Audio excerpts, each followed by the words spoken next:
As he and other special guests give you an in-depth look at the city on the 10-year anniversary of Hurricane Katrina, today at noon Eastern on SportsCenter.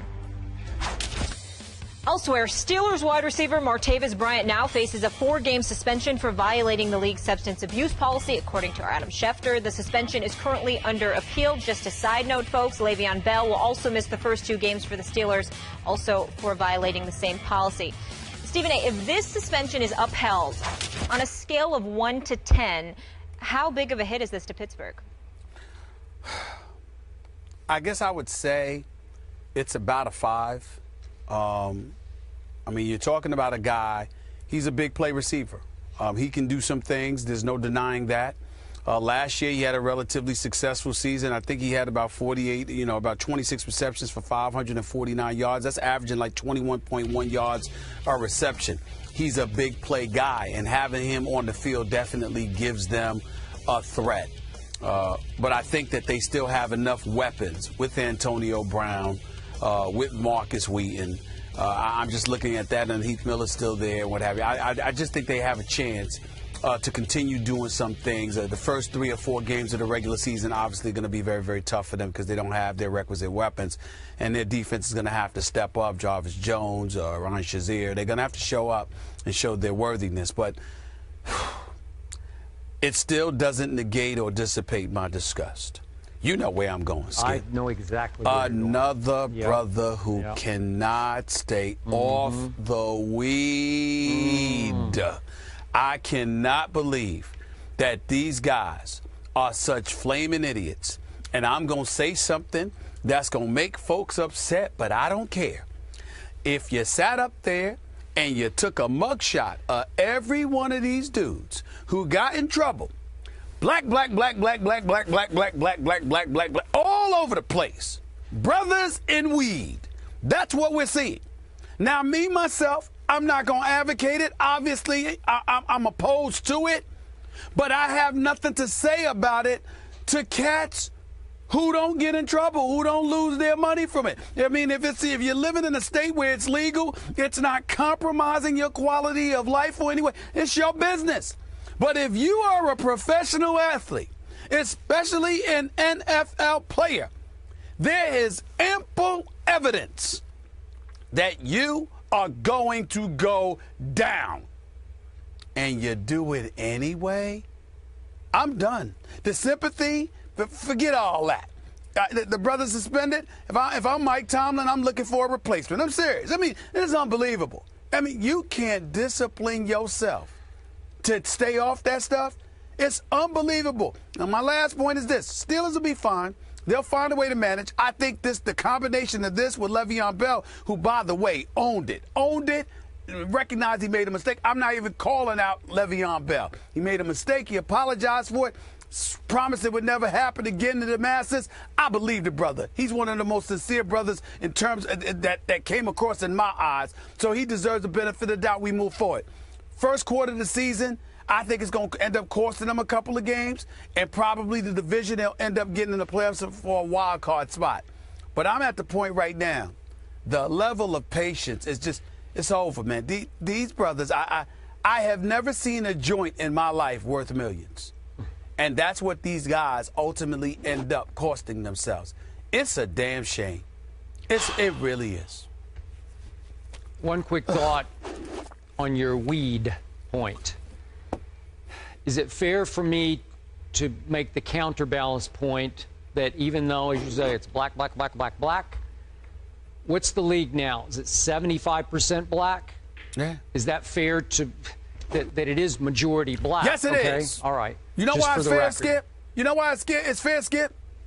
Can I see a couple of white guys that get busted for some weed? I haven't seen them. Have you? Show them.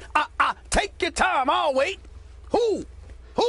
I mean, if the league is 70% black, then it's 30% white. Where's the white guys getting busted with the weed? I haven't seen them. Well, a matter of fact, I won't mention the name, but a particular star played in a particular city, okay, and you know what, and had a franchise, you know, with the pizzas and all of that stuff, and you know what they say. I mean, there's a lot of cats out there that joke when you puffing one of the first things you want to do after is eat some pizza. Yeah. So somebody, we're sitting up in there and jeopardizing our careers. I shouldn't say we, because damn it, I don't do it. I take that, but it ain't we. Those dudes who do it, okay, they're jeopardizing their careers. And the very people that you said, well, is it fair? 30% of them ain't getting, they're not the ones getting busted with it. And by the way, you got a couple of dudes that have learned how to capitalize on it and turn it into a business venture. Yeah. So, we losing money. Those cats are losing money, and the other cats are figuring out a way how to capitalize off of it and make money for themselves. I mean, come on. Unbelievable. I'd have to do my homework on this. And, I don't know. Okay. Yeah. Off the top of my head, Johnny Manziel's had his issues. Maybe not with marijuana. We don't know that for a fact, but he's had his issues. I'm talking specifically weed. Okay. Got it. That's all I'm talking about. Right. I'm not talking about the other stuff. Alcohol or drugs. I'm talking specifically weed. Okay. Now from a very serious topic to a not all that serious topic, back to Molly's original question, which is scale of 1 to 10. How much was it? Just trouble the Steelers are in? How big of a blow? How big a blow is this? Losing Martavis Bryant? I'm at a 2, Stephen A., because of all the reasons you gave, and you left out one other reason. Obviously, they also have Marcus Wheaton. You mentioned Heath Miller, but I really like Sammy Coates. I'm not saying he's going to be Martavis Bryant last year, because that was some off-the-chart numbers that young man put up, and he came relatively from nowhere. I don't know I didn't follow him going into the draft, but did he get lost at Clemson? Remember, he's at Clemson with Sammy Watkins, DeAndre Hopkins, that Jerron Brown, who's still playing with Arizona. So it was as loaded a college receiver corps as you could ever imagine. And Martavis, who stands 6'4", he weighed 211 going to the combine. They say he weighs like 225 now. He ran 4.4 at the combine, and he didn't go until the 4th round of Pittsburgh. And then it took him a while to sort of earn his way into the lineup with Mike Tomlin, because he struggled in the preseason, and then he just exploded. I mean, you mentioned 21.1 yards per catch. I mean, that's sensational. It's like, go long and I'll hit you. Ben was just bombs away to Martavis. So they're going to lose that game-breaking element maybe. But listen, I watched Sammy Coates a whole lot in college football. The bigger the game, the bigger he would rise and shine, man. Well, yeah, he showed up. I think he'll step right into the breach. He won't do it exactly like Martavis does, but maybe as an every down player, I think he'll be at least as effective. So I don't think, obviously, as you point out, if you don't have Bell for the first 2 games, you got big trouble already.